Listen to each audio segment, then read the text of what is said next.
Up next, we have the Director of LA County Department of Arts and Culture, Kristen Pacoda, as well as the Director of Grants and Professional Development, Angie Gaspar-Vilanovic, here to say a few words. First, we're going to hear from Kristen. Excellent. Thank you so much. I just want to really briefly welcome everybody and also really commend you for being part of the incredible Los Angeles County performing arts community. Thank you for all that you do. And just say that for the Department of Arts and Culture, if you don't know us, if you are new to us, we invite you to continue to learn more about all that we do. And Angie can share a bit about that, or we can put our website link in the chat. The LA County Performing Arts Recovery Grant was a unique opportunity for us to support not only arts organizations as nonprofits, but also individual artists and others who may be producers and choreographers and so on. And so really thrilled that we were able to open the door wider and to support the performing arts at this incredibly important, but also challenging time for many to make new work, to expand current work, to document work. And so I also offer my congratulations to all 40 of the awardees of the grant program. I am excited that you're taking advantage of all the resources being offered, including this webinar from Center for Cultural Innovation, and thank them for being our partners. With that, I want to thank you again in the spirit of our mission to advance arts, culture, and creativity all throughout LA County, and pass it on to Angie Gaspar-Milanovic, our Director of Grants and Professional Development. Thank you so much, Kristen. I will be sharing some information in the chat. Our grant programs, we have 3 that are currently open and closing in October, so I will add some information there. Please know that as an agency, we are a resource to you, and so if you have questions, want to reach out, want to know about additional funding resources available at other municipalities or in the state, we can provide that information. And I also just want to echo the thanks to Center for Cultural Innovation for being our partners in this program. This was a one-time funding opportunity, and it would not have been possible without them. And so with that, to maximize our time together, I am going to pass it back to CCI. Thank you. Thank you, Kristen and Angie. So now I am going to pass on things to my colleague, Laura Papati, who will be leading this webinar today. Thanks, Stephanie. Thank you, Kristen and Angie and the Department of Arts and Culture for your support today and your partnership over the past year. Hello, everyone. My name is Laura Papati. I'm CCI's Deputy Director, and I'm joining you today from Patwin and Carkinland, otherwise known as Vallejo, California. Why are we here today? I think you know.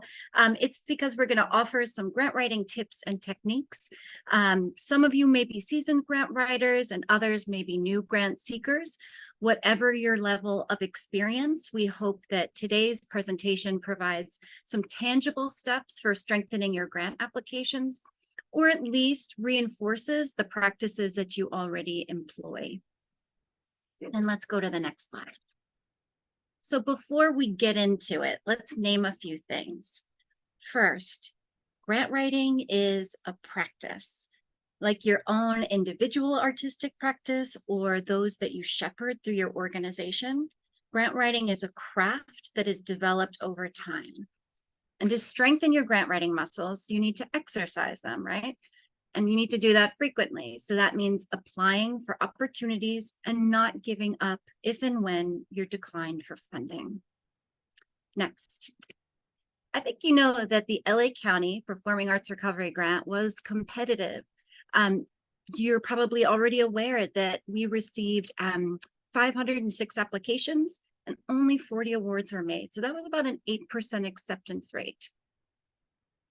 Finally, your organization, you as an individual artist or the organization you represent, you're not equal to the grant, right? The grants are not the sole arbiters of your abilities or values. they aren't a silver bullet either, right? We need a whole web or network of resources to realize our work. Therefore, we shouldn't define the success of a project or the caliber of our artistic practice by the grants that are secured in support of it. And I just say all of this because CCI, as an intermediary, we are both a grant maker and a grant seeker ourselves, and we get declined plenty of times. We also do secure awards, but neither validates the work that we do, right? That comes from our community, and we know our worth as a result of that. Next slide. Okay. So let's shift gears to those tangible tips and talk about prepping for the grant. Once you've identified a grant that you're eligible for and that seems like a good fit for your project, you need to do a bit of reconnaissance before diving right in. So first and foremost, review all the things. Take the time to review all of the materials the program staff have prepared to support your application. This will likely include a set of guidelines that cover the grant scope, who's eligible for it, how applications will be evaluated, and information that the application will collect. Whoever is administering the grant may also prepare a set of frequently asked questions. These typically address nuances in the guidelines and, as the name suggests, common questions that applicants have. There may be a Word or a PDF version of the application that you can preview, and it's likely that technical assistance will be offered by way of a virtual or in-person workshop, which you should attend or watch a recording of. In addition, you'll probably have some way of contacting the grant administrator with questions. In the case of CCI, we offered all of these things in addition to a set of tips for using Submittable, which was the platform that collected your online application. We made available, as we always do, the presentation deck from our application workshops. We had a simple budget template. And as far as contact information, we were reachable via phone and email. So after you've done this initial prep, we really encourage you to contact the funder. Whether you reach out by phone, email, live during a workshop, or through a scheduled appointment, never hesitate to contact the grant administrator with questions. That's what they're there for. There are a lot of benefits to contacting the funder. The most obvious is that you'll get your question answered. In some cases, and this came up definitely during the LA County grant application and through other grants that we've administered, your outreach may alert the funder to an issue with the application or something that should be clarified for all applicants. And importantly, your interaction with the funder is an opportunity to make a connection and bring visibility to your work. The only caveat to this is that you'll definitely want to read all the things before reaching out so that you save yourself time and the funders. One last tip, assuming you're submitting the grant application online, you'll want to familiarize yourself with the platform and take a tour of the application. So even if you have that handy PDF or Word version of the application, we recommend checking out the online platform in advance of drafting your application. Sometimes applications use a skip logic that isn't represented in the preview document, or there's a requirement that doesn't translate to the preview. So what's worse than you've prepared everything, right, in a Word or a Google Doc, you get to the online platform only to find that you're 18 characters over, the platform doesn't recognize commas, and you have only 30 seconds to submit your application. Not good. So it's better to be familiar with the platform so you don't run into any of those issues when you're finally ready to apply. Next slide. So we're going to review common application components, beginning with the narrative, which is the section of the application that asks you questions about the project or entity that you're seeking funding for. The narrative is a crucial piece of your application. It answers a lot of questions that the funder or whoever is reviewing the application is seeking to answer. So when approaching the narrative, make sure you first and foremost know the review criteria. Before you answer a single narrative prompt, familiarize yourself with how applications will be reviewed. This is sometimes called the review criteria, evaluation criteria, sometimes even rubric. And it's meant to guide the decision-making process and inform how grantees will be selected. With the LA County Performing Arts Recovery Grant, there were 4 criteria, and these were reflected in the narrative questions, as well as the application's other components. It's your job as the applicant to demonstrate alignment with the review criteria. Next, when crafting your narrative response, be sure to answer the question. This sounds intuitive, but it can be easily overlooked. In the case of our example on this slide, which is describe the project for which you are seeking funding, providing details regarding the use of funding, primary project activities to take place during the grant period, collaborators, if any, and timeline, right? This is taken directly from the LA County application. While it's a single question, you're actually being asked to hit 4 to 5 different points in your response. So 1, right? You're going to describe your project. This is where you'll talk about the concept or the premise. 2, how will funding be used, right? Tell us what you're going to apply the funding towards. 3, primary activities. By the way, since the LA County application, it supported the creation, documentation, and presentation of new or existing work. It would be advantageous to use that language and to cite 1 or more of those activities or those descriptors in your description of activities to take place. Next, 4, if applicable, you'd name your collaborators and their roles in the project. And then finally, you'd share the project's timeline, making sure that the activities you cite fall within the period of support. If you don't respond to each of these aspects, you're shortchanging your overall answer and likely leaving gaps in the reviewer's understanding of your project. Next, quantity and quality. Okay, what we're talking about here is when answering a narrative question, make sure your response provides qualitative and quantitative details where appropriate. In other words, describe the thing, its qualities, tell us how you're measuring it, and if relevant, the source of this information. In the example, describe your audience and your importance to them, which was a question from the application. Rather than saying CCI serves artists of all ages throughout California, which is impactful, kind of generic, right? I could say each year, CCI delivers professional development grants and workshops to 500 mid-career LA County-based theater artists. Our programs help artists advance their careers as evidenced by the feedback shared in grantees' final reports and workshop attendees' surveys. So with my second example, I'm telling you who the audience is, who we serve, which, by the way, we serve a lot more than 500 LA theater artists, but I'm telling you who the audience is, how many there are, the impact we're having, and how I know this information. Here's a tip, because some of you may be wondering, like, how am I supposed to gather audience demographics or know like all these details about a venue or details about a production that's maybe not happening a year from now. And for individual artists, we recognize that this can be especially challenging. So in those cases, we really encourage you to ask your partners or your collaborators for any data or other descriptive information that can help you make your case.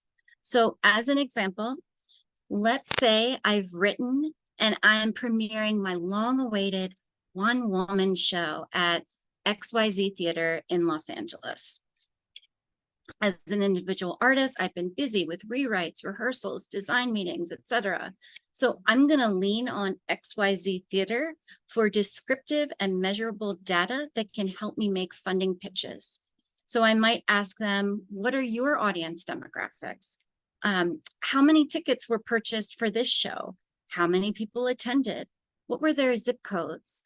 Did you receive any feedback from audience members? Do you regularly survey your audience members? How did my show do in comparison to other solo shows you presented at this venue, right? Craft the questions that make sense for the questions you're trying to answer. So let's wrap up narrative tips by encouraging grant seekers to demonstrate readiness. In addition to answering the question, you'll want to send the signal to the application reviewer that the proposed project is in good hands, not just artistically, but logistically. So going back to the example of my illustrious one-woman show, my project description would tell you about the show's concept, what funding will be specifically applied toward, the major activities that will happen during the grant period and their frequency, my collaborators, who they are and their roles, and a timeline. In any area where I don't yet have a confirmed detail or level of specificity that would signal project readiness, I'll provide a placeholder. What I mean is I'll include information that kind of tees me up so that the reviewer knows I'm thinking about these components and I have a plan. So for example, if I don't quite know when the show will premiere, my timeline will specify when I plan to confirm this date. Or let's say I haven't secured a venue yet, right? XYZ Theater, like they're being cagey. They haven't given me a response yet. Well, in lieu of naming that venue, I might describe the kind of venue that I want to work with, or the kinds of venues I've worked with previously and why those would be suited for this production. So even without important details like venue, premiere date, I'm using placeholders to cover all of my bases and demonstrate that I'm ready to take on this project and bring it to fruition.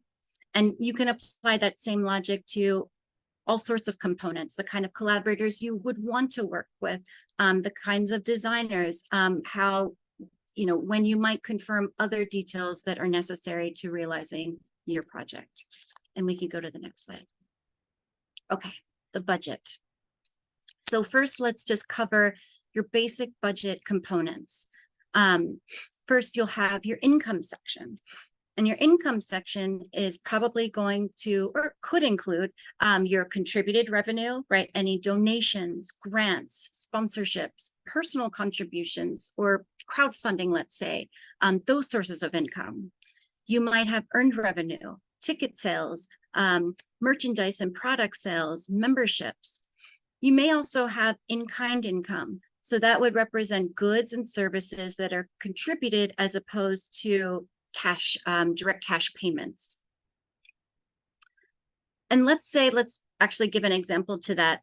With the in-kind, let's say your partner, XYZ Theater, they offer you free rehearsal space. Well, it's not really free, right? The theater, the partner, they spend a lot of money to lease that space, to maintain it, to make it available.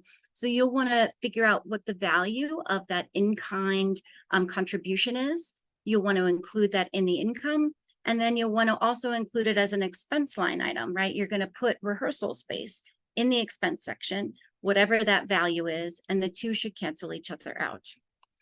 As far as income, you might also have some other passive sources like royalties, interest, endowments. So there's a number of things that might show up in your income section. And I'll just point out that even if whatever the grant is that you're applying for is the only source of income for the project, and it is pending, I would still include an income section in your budget, just so it's crystal clear to the reviewers that that's the intention. Next, you have your expense section, and that'll include your direct project expenses, your compensation. You're going to pay yourself, you're going to pay designers, you're going to purchase a particular kind of equipment, rent a specific space. You may also include indirect project costs, which might be a portion of costs that you share with other projects that you are doing. Say your website fees, right? Your website hosts everything about you, but it isn't specific to a single production. Finally, you have your notes, your income, or in the case of income, your notes would be your income status. So where you're telling the reviewer if the income source is pending, it's prospective, it's secured or committed. In your expense section, notes are used to provide additional context or rationale for your individual line items. And we'll, I think along with some of the other things that we're circulating, we'll put together a sample budget just to illustrate these different kinds of income and expense line items that we're describing.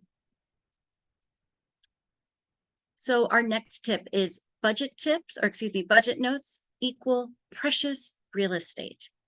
So like the narrative, the budget answers a lot of questions for your reviewers and helps make the case for your request. In the LA County Performing Arts Recovery Grant application, there was a budget notes section where applicants could expand upon any items needing clarification. A lot of individuals, or applicants, I should say, because it was both kinds of applicants, a lot of applicants responded to this section with self-explanatory or not needed or not applicable. And that was a major missed opportunity. In the first case, whenever you're given space in a grant application to expand on your ideas, use it. Just use it. There's bound to be something that you can put in that field that is relevant to your application. If you're at a loss as to what to include as far as that budget notes section goes, use it to tell us about the likelihood of securing your pending or prospective income sources. Elaborate on how you arrived at your expenses and leave no unanswered questions. You may even repeat details that were included in the budget itself, right? You might have had a column that included notes. Repeat those. Why not? You have the space to do it. And it helps reviewers actually, right? They're looking at possibly hundreds of applications. So any opportunity to reinforce your message and help them kind of register that information is helpful. So bottom line, your budget notes probably send the message to the reviewer that you've made careful plans and are ready to realize the project. One more thing, make sure your budget reinforces your narrative and vice versa. If, for example, I spend a lot of time in my narrative describing how I'm going to collaborate with these 3 amazing lighting designers on that one-woman show, right? Compensation for those designers should be reflected in my budget. If it isn't, or if there's a line item for lighting designers and I have no mention of them in my narrative, you're going to create, or that's going to create gaps that may adversely affect the application overall. The next prompt, do I balance my budget? I'm asking for a friend.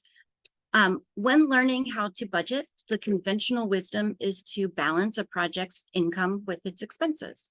And we agree that that is solid advice. But what about when you're putting together a budget and realize there's the potential for a surplus or gasp a deficit? Then what? This is where those budget notes come in and can be really handy. Having a surplus or a deficit doesn't make or break your request. More importantly is that you tell us your plans for excess income or how you'll fill a potential gap. This again demonstrates project readiness and careful planning. Finally, with any grant that you pursue, we encourage you to ask for the full amount available. And we were explicit about this in the LA County Performing Arts Recovery Grant, especially given that this was a one-time initiative. In our experience, we found that sometimes applicants will ask for less than the full amount available because they think it'll render them more competitive. That's a myth. Instead, we want to encourage folks to cite the costs necessary to fully realize their project. With the LA County application, we also saw instances of applicants under budgeting line items like artist fees, explaining that, hey, if more funds are raised, we'll pay artists more. We do not recommend, nor do we support this strategy, right? Tell us what you need, and in this case, what artists should be paid regardless of the income raised. And always ask for the full award amount that is being offered. And next slide. The final application component we'll discuss is the work sample, which may also be referred to as your supporting documentation. This is the component of the application that can be more dynamic than your written responses or budget calculations. And it's where reviewers can get an additional window into you and your work. we recommend choosing a sample that sets you up for where you want to go. And what we mean by that is that you'll want to choose a sample of your work that reinforces your application overall. For example, that illustrious one-woman show of mine. Let's say I don't have documentation of that performance per se. I may instead choose samples that demonstrate my abilities as a solo performer, or a sample where I'm performing other work that I've written, maybe with, an ensemble. I wouldn't, though, submit samples for my work in the visual arts. Why would I do that? In short, choose a sample that helps reviewers make the connection between your past work and what you're proposing in the application in front of them. Next, clear audio and visuals are greater than production values. So sometimes applicants are concerned about the quality of their work sample, and that's legit. But we're not talking about how amazing the sets are or how bold the lighting is.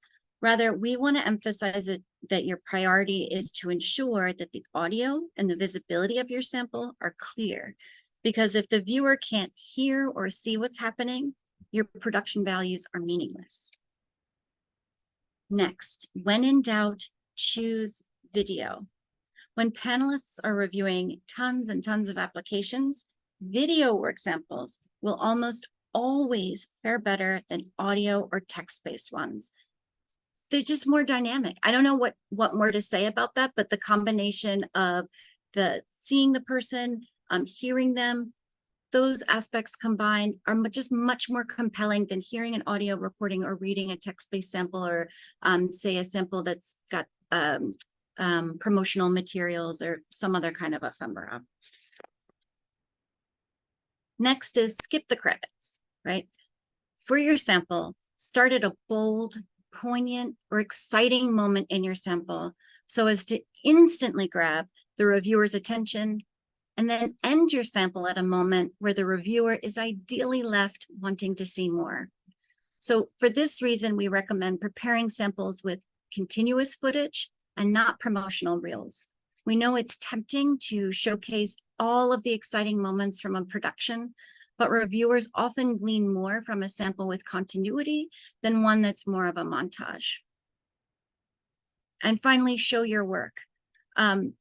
We understand that a lot of work is collaborative, but if you are the organization or the individual applying for support, then we want to see your organization or your artistic practice centered. We believe you when you say you want to work with a particular collaborator because of XYZ. You know best what your work needs. So let's see your work front and center and not someone else's that is kind of adjacent to the application. And next slide. So just some more general tips. The first one is narrow your request. It's tempting to propose what one panelist called, and not for this application, but I thought this is to propose a smorgasbord of options that grant funding will support, right? We're gonna do a production and a season and 18 community engagement events and some arts education. No, we recommend focusing on maybe just one single production rather than an entire season, or one new work commission versus a new works program. The reality is that the grant under consideration will only get you so far. Demonstrate project readiness by being realistic about what funding can truly support. And, this tip is debatable. And in that case, I would say contact the funder to see what their preference is or what might be more competitive. But I think this next tip is pretty evergreen, which is mirror the funder. Look to the funder's language and note how they spell out their priorities for funding. If you can communicate how your work aligns with the initiative, and better yet, its criteria, they'll feel confident in your ability to create the impact in the ways that they want you to achieve it. And you can do that by just utilizing their own language, right? Next is page limits and timestamps. Please don't overlook these. We instruct reviewers not to view excess material.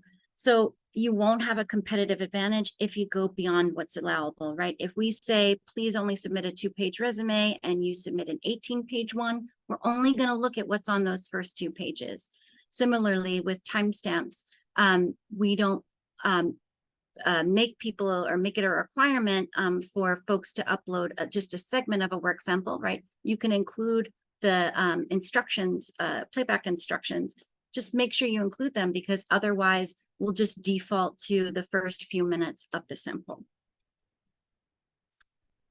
Next tip, never assume. Actually, assume that whoever is reading your application isn't familiar with you or your work in the field. Therefore, you'll want to make sure you don't gloss over or omit important project details that maybe you believe to be kind of self-evident. Surely they know where XYZ Theater is located. Don't make that assumption. Instead, make sure you give us the location of the theater. Make sure you tell us the title of that festival or that production. Next, reuse and recycle. Y'all put a lot of work into the LA County Performing Arts Recovery Grant application. Hold on to that application and the materials that you prepared and adapt them to other applications. You can't always get away with an easy copy and paste, but you put in the work, so it deserves to be tweaked and customized for a different funding opportunity. And then last, we always say this for any of the grants that we're administering, is to apply early. Avoid the stress of that file that won't upload, or getting the voicemail of the funder 5 minutes before the deadline. It's just not worth it. If you can, apply the day before, apply the evening before. Plus, if you apply ahead of the deadline and realize you left something out or you want to make an edit, oftentimes, at least with CCI, we're able to reopen your application. You can make the desired edits and then resubmit. And next slide. Some resources, some takeaways. So if you're coming away from this webinar and thinking, hey, I could really use some support with grant writing, or where do I get grants from, or just some overall, I could really use a workshop. We offer the Quick Grant program, and actually LA County Department of Arts and Culture is one of the funders that supports that program. It's a monthly opportunity. The deadline is the 15th of every month. Grants are up to $600, and they support artists' professional development, namely activities that support your business and administrative capacity. Next, oh, and I should mention that all of the bullets on this slide have embedded URLs, so you can click on them and get whisked away to the page that we're pointing to. Sign up for our monthly e-newsletter, because we're an organization that supports individuals in the arts.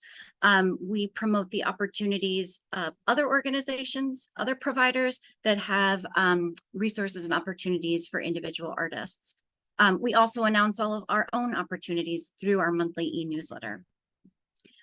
Next, we really want to recommend and encourage folks to serve as a panelist. I think that's probably the most effective way to improve your grant writing, is to serve on a panel and to read a lot of applications. So CCI has an ongoing call for panelists who we run maybe about 3 or 4 programs a year that use external panels. So please add your name to the list. The county, I'm sure Angie dropped some of these links in the chat, but we will just recap. First and foremost, if you want to see the breadth of recipients who received grant funding, we have a link to that press release there.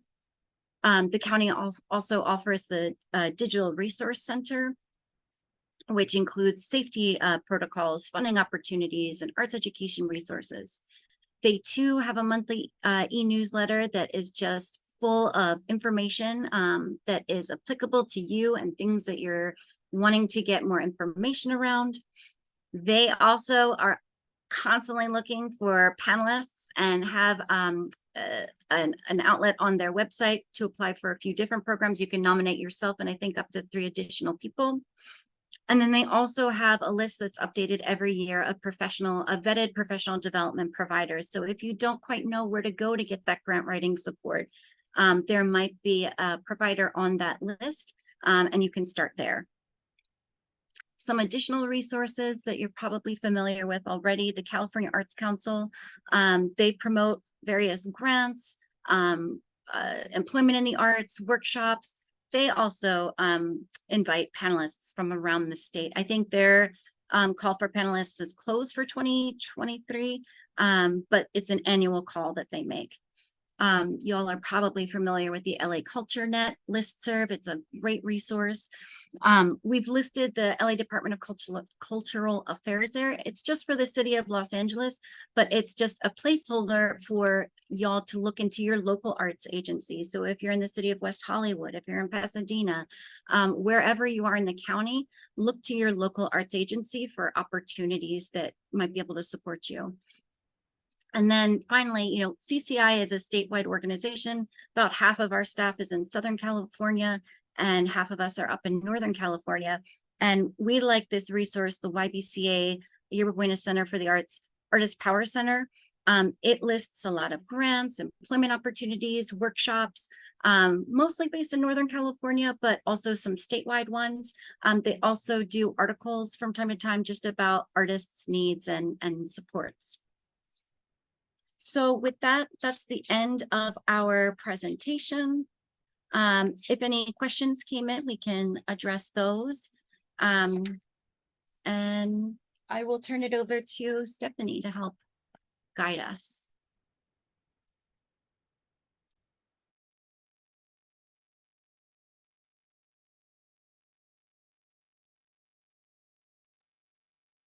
Thank you, Laura. So we have a couple of, we don't really have that many questions. I answered a couple in the Q&A box.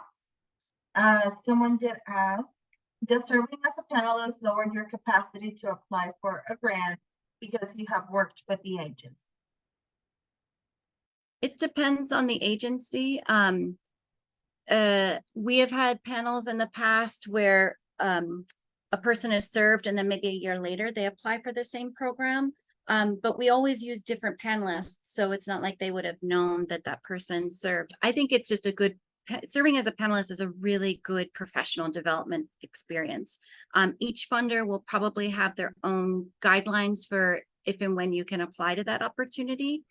So it'll just depend on the agency, but hands down, anyone who you can panel for, I encourage you to do so.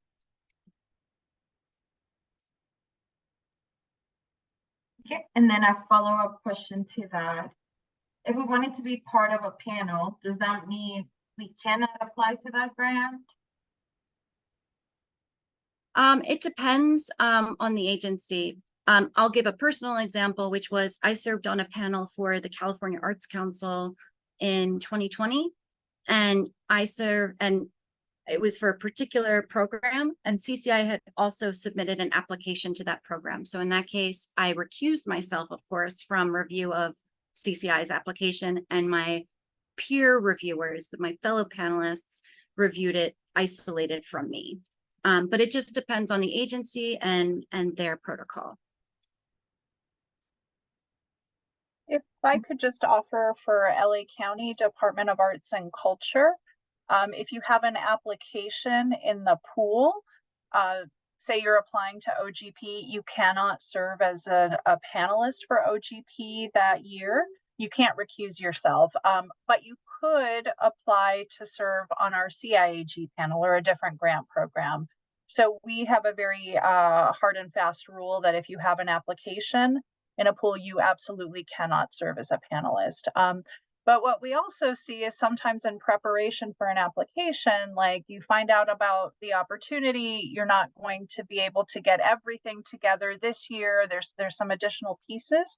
Then we absolutely encourage you to be a panelist because it'll help make you a better grant writer. You'll see what the panel is discussing. And then as you prep your application, it can help you for the next cycle. So we had a few questions about the ability to receive feedback on individual LA County Performing Arts Recovery Grant applications. And the issue at hand is there were 506 applications and only 40 awards. So 460 odd applicants could potentially ask for feedback, and that is just outside of our capacity. So we're unable to provide individual panelist comments just to one or two people who request it. We would have to offer it to everyone. So today's webinar was really, it was meant to scratch that itch of wanting feedback, because we really, the content of today was meant to kind of uplift and surface kind of patterns that panelists observed overall from the overall applicant pool.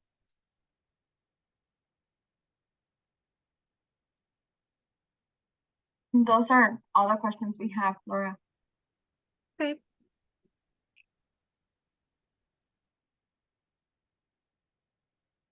Well, in that case, I would say if we could end a little early, and if a question does come up for you, attendees, feel free to email us at grants@cciarts.org or call our office 415-288-0530.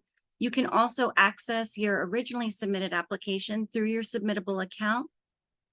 And if you need to ask us a question, you can actually use the message feature in your account to message us through submittable. So that's another way to contact the funder. And I'd say with that, thank you so much for tuning in today. We'll notify you when this recording is available, along with the slide deck. And we'll also prepare, because I think it could be helpful, a simple project budget that kind of names all of the examples that we went over today. So thank you so much, and take good care.